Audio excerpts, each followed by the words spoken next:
Good afternoon and welcome to our first meeting in March. I have a couple of people in the audience tonight. Hopefully we have folks watching us on our Electric City television. Invocation tonight will be given by Mayor Pro Tem John Roberts, and I will lead us in respects to the flag. Please rise.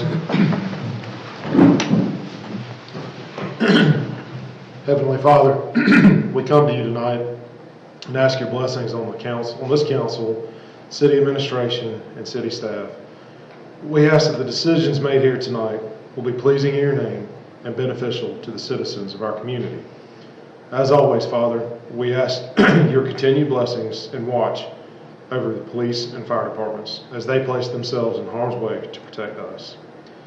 These things we ask in your Son's name. Amen. Amen.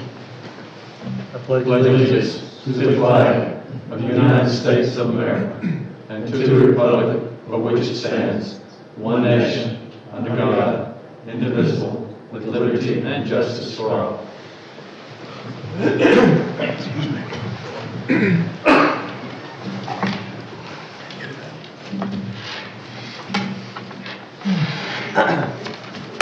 The minutes of our February 26th meeting were distributed. Are there any corrections or additions to the minutes? Not hearing any. Do I have a motion to approve? So moved. First by Mr. Stewart. Second. Second by Mr. Chapman. All those in favor say aye. Aye. Opposed? The minutes of February 26th passed unanimously. We don't have any old business, and we have two items of new business. And the first item of new business is request consideration of an ordinance authorizing the lease of real property generally known as Cathcart Field. Mr. McEwen. Thank you, Mayor. I'm going to give you an overview, and then Ashley Mullins here from the Recreation Department and Frankie McLean to discuss specifics.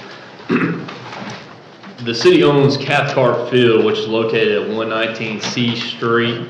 This property was previously owned by Abney Mills and deeded to the city in 1980s. It's about 4 acres. Crossover Community Church wishes to lease the property on a long-term basis to host sport ministries and family outings and community activities. Crossover Community Church is located at 902 Glen Street. They're in the former Gardner Memorial Baptist Church. So this isn't the church directly in front of it, off West Whitner. That church is Capstone Church, but we have spoken with them, and they do some joint things together, and they weren't interested at the time in leasing it. The city hasn't programmed recreation activities at this site for the last 10 years, primarily due to the use of the sports and entertainment complex partnership with the county. Staff believes this lease will benefit the city and the surrounding community by assisting Crossover Community Church in providing their community services and relieving the city from having to maintain the property. The lease agreement is attached along with the ordinance. The initial term of the lease is 5 years, and they have an option to renew and to extend it for 2 additional terms for a period of 5 years each. It's for $1 a year. The responsibility of the leasee or Crossover Community Church would be for maintenance. Currently, right now, we are maintaining the field, cutting the grass, and taking care of it. They would do the full maintenance, including grass mowing, trimming of the ball field, the parking area, any utility costs, including water, sewer, electricity, would be the responsibility of the church. And they would also provide insurance on all the improvements, building structures, and liability insurance, holding the city harmless in the event any claims were to arise out of it. Ashley, if you want to speak to them reaching out to us and their interest in the property. Like Mr. McEwen said, they reached out to us about that property because we do not utilize it at all, really.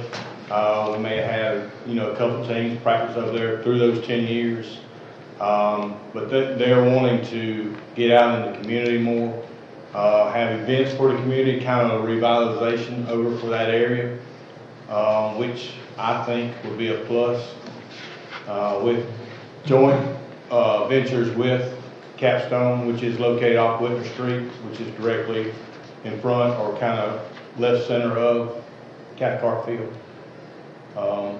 I think it's a win-win for the community and the city to do that kind of venture with them.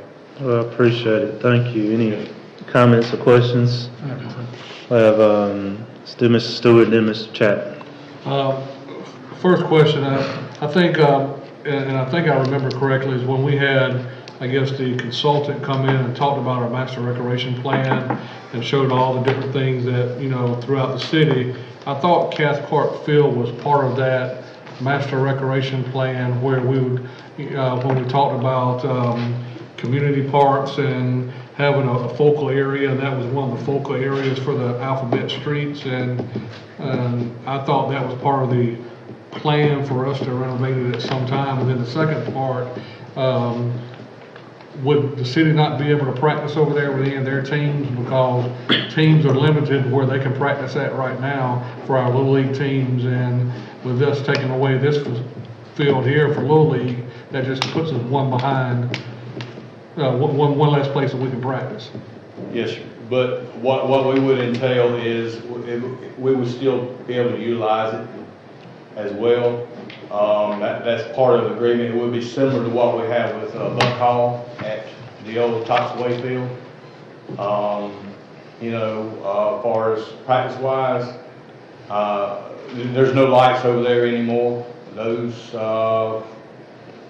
we had a storm come through probably about 10 years ago and knocked one of the poles down in left field. All of the remaining poles were removed. So say we wouldn't get to use it, we would still get to use it some, but it'd just be more of a joint venture with them on that part. What about the master recreation plan? As far as the recreation master plan, you know, I know a conceptual wasn't built out for it, but you know, as it did, I think it identified all the parks that we owned and potential opportunities for them. And you know, it may have mentioned some improvements. I can't recall the exact improvements at the moment, but you know, it's I think what Mr. Molin's saying, that as far as doing an improvement to the ball field and something that we're going to program for, it's just not as feasible as putting, you know, several teams out at the sports and recreation complex or our own recreation complex. Now you could have a, you know, small youth team there, here and there, but it sounds like they're still going to let us be able to utilize it when we need to, right? Right. Well, if they're gonna, and I don't have a problem with it, I just, some questions, you know, that I had, and, but if they're gonna allow us to utilize it, I think we need to include that in our document, because it doesn't say anything here about the city's use of the field, and maybe we can coordinate that through our calendars during our season. We can provide it ahead of time so that we can say, hey, here's practice schedules that we would like to reserve it as part of our partnership with this, and I think we should reflect it in our document. Just a little bit of information for you, Mr. Stewart. With this upcoming season for the baseball and softball, we have been able to provide practice for all of our teams with the fields that we have at the complex, at our complex, and at the Sports and Entertainment Center. So everything's been, you know, situated with practice part of that end. Just for growth for 5 years out, because this is a 5-year lease. Right. I just still like to have it included in here, because we don't know what, we may have twice as many teams next year. Who knows? Right. That's another reason why we didn't do it for any longer than five years for that purpose. If the fluctuation of growth or teams or whatever, that we would be able to have something to fall back on if we needed to take it back over. And Mr. Stewart, you raised a good point, and we can certainly add, this is first reading, so we can certainly add that for second reading to it. I think that's a great idea. Also, with it, you know, the lease does allow them to provide improvements to it. We still would own those improvements if they chose to do some type of capital improvements to the field. However, that also, the lease doesn't prevent us from doing capital improvements to the field. So if we saw that, you know, there's opportunity to add a feature there, I know there's some swings and other things there that might need upgraded, that, you know, that's certainly something we could do. You say we would own the improvements? Yes, we still own the improvements. Could you make that a part of this too? It doesn't say anything about It's actually in the lease agreement already, Appendix A. Appendix A. And it says that any improvements that they would add to it also we would own. Anything they were wanting to do over there, we would have to give approval first. They would have to come through us for any upgrades or any changes or whatever. Why are you looking, Ms. Chapman? So, I agree with a few things, Mr. Stewart, but for me personally, I feel like we just approved last week or last meeting to spend a bunch of money or at least design for the V. Thompson Park, and it's less than, I don't know, 500-600 yards away. Yes.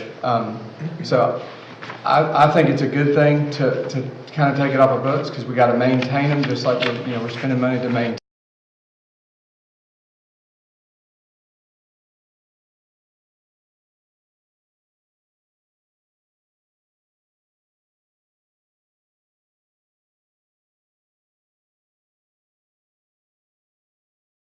Field stopped use, and I think the one at the Boys and Girls Club after it burned, that one was stopped, but and that was after the Civic Center fields came available and our fields came available, and that seems to be like the hub of where all the activity is occurring. Right. But I'm in favor of it. I just think it's one less maintenance and liability for us that's not being utilized. And we used to utilize the Boys Club as well, with a lease agreement with the Boys Club. And as you stated, once the sports and entertainment complex came available to us, we actually stopped programming over at the Boys Club. Yeah, because the building's no longer there too. Is No, it? Yeah. Thank you, you wouldn't actually recognize the place right now. Great. Ms. Lockett? I'm also for it, but I want to ask a question. How much is that field utilized by the city? The Cathcart Field? Yes. Hardly at all. Hardly at all, that's what I thought. Second thing, how many times do we have to go over there during the spring and summer and fall to actually clean the field and make sure that it's in fairly decent shape? Probably 3 or 4 times a week. 3 or 4 times a week? Yes, sir. That's a Because lot of they are, at times there is some vandalism over there that we have to clean up. So, In that case, I'd like to move that we adopt this rental of the property, long-term rental. Got a first by Mr. Lockett, Second. second by Mr. Chapman. Any further discussion? All those in favor say aye. Opposed? That passes unanimously. And more than anything, I'd like to thank the church community for occupying the church in the ABC streets. And that's a pretty big building that could have went the wrong way. yes, sir. Thank you, Ashley. Thank you. Thank you. Our next item, the last item, is request consideration of a medical contract renewal for the detention center. Ms. McEwen. As you're aware, the Detention Center houses both male and female detainees for the city of Anderson, the U.S. Marshal Service, and some sentenced inmates that generally have sentences of less than 3 months. The Detention Center must provide health care for detainees, including initial screening when they're booked in, dispensing medications, acute care with a physician available 24/7. This is our 3rd year of partnership with Southern Health Partners, which provides turnkey medical service to the detention center inmates. The health care agreement will be up for request for proposals the next year. So when we entered in this in 2016, it was part of it was a 1-year agreement, but it had an inclusion in there that the same agreement could be extended for a period of 3 years. So we're going into that 3-year period now. Under the current contract, Southern Health Partners provides comprehensive health care services, including staffing, medications, supplies, insurance, including medical, professional liability, workers' comp, general liability, umbrella liability, and they hold us harmless. Staff has been very pleased with the professionalism and the quality of the service. The average daily population of the jail has been increasing, primarily due to federal inmates admission over the last 6 months. And so while the original agreement that we've had in place with them is at a population number, and that's how they set their base fee at 110, what we're recommending to you at this time is that we move to 120 as the base. So what happens when you have a 110 and you end up with 118 or 120, 125 inmates is that you're charged at overage. So they have a per diem amount that you're charged, which is $1.31, and they multiply that per each inmate and the number of days that they were in there. And so over the last 6 months, we have had some overages as we've just the population's increased. And so in this agreement that we have, not only is it in the third year, and there's a 2% increase that's been built in from year 1 to year 2. So year 2 had a 2% increase, and then year 3 would have a 2% increase, and the amount would have been $143,000. But in this case, and that's at 110 population, we're recommending that we move to 120 as the overages. If you stayed at 110, the overages would exceed the amount of 120, which is 146,839, which is in front of you with this agreement. Captain Dole Carpenter, Chief Jim Stewart.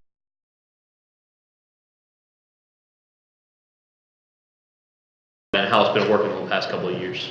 Chief Stewart, Captain Carpenter. I'll open the floor up for questions. David, did you say how Yes, much ma'am. Dr. Thompson. capacity we have for the federal prisoners now? Yeah, currently we're averaging 120, and the We can total accommodate how many? accommodations that we can actually accommodate. 135 is our max. What about our local prisoners? With the jail is set by SCDC just for the jail purposes. So maximum total in the whole jail, 135. Ms. Stewart, and then Mr. Chapman. I know you said that our previous contract has been set at 110, and then we've had some overages, so they've been charging us like the $1 or whatever times what multiplier you said, and that accounts for why we're going up to the 146, because it's based upon what we're seeing. But over the next year, what if our population is at 110? Are they going to refund us back some of that money? Because they're charging us for it right now when we've got the prisoners, when we're over the prisoners. But if we're under the prisoners, are we going to get a refund? You set your base, and so once you set your base, that's it. And so you don't essentially get a refund. But if we were if we set it at 110 and the amount would have been 143,554, we're having overages of about 3,600 if you count in that we're having overages at 120, then the amount would be about 147,000 to 148,000. But right now we have 125 up there. So, we would even have a little bit of overages right now. We're trending towards the higher end, but I wouldn't want to go set the base at 130 or 128 for just that reason. Once you have the base set, you have an agreement with them. They staff up for that. So, at this time, I think we need to count on that we're going to be at 120 and plus or minus some, but we're definitely staying around 120. So I don't think 110 would be a good agreement for Chief us. Captain, any comments on that? As far as the cap? Mr. Mayor, I would tell you that we were facing a $2,800 increase already. And when we sat down with our sales rep, he was the one who advised us. We saw the numbers where we're coming in higher the last 6 months. Exactly like Mr. McEwen said, it's due to our relationship with U.S. Marshals and Bureau of Prisons that we're being staffed. And I just base that on good customer service with the feds. But we were looking at an increase already, so it made sense to just go ahead and raise the average daily population under a new amendment rather than pay the overages each month. And how much was our overages last year? It ranged, I'll pull it up, Chief Stewart, it was right around $3,600. Ms. Chapman? Okay, my question is very similar, but when I do the math, it looks like if you did the analogy, it's kind of like a phone. You get a base rate of minutes, and if you go over, they kind of hammer you a little bit. But in this regard, it looks like that it's about half the rate of the overage. So we're better off to be a little bit under what our base is than be a little bit over whatever the base is. It's going to cost us more in the long run. Because the way I figured the numbers, it ends up being that you only have to be over by six people to make up for the number.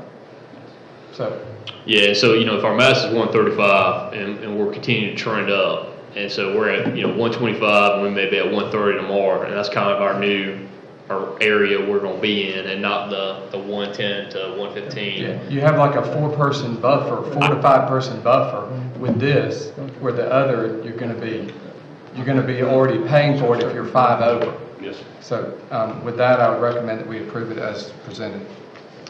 First by Mr. Chapman. Second by Mr. Harbin. Further discussion, questions? Ms. Stewart? And Councilman Roberts and I were just talking, does the federal, do they reimburse us for these amounts? Do we get reimbursed for these amounts? Under our contract? It's the standard per diem rate. What we have right now is $50 per prisoner, and then we're charging guard hours and mileage in case they have to be transported. They do reimburse us on certain medical costs, and Captain Carter maybe we can share more on that. There's certain things that are already included in the SHB plan that we're covering as part of that per diem rate. And there's other things such as medication that the market will reimburse us for. Any other questions? Overall, are you satisfied with the company? Yes, sir. I believe more than anything, having a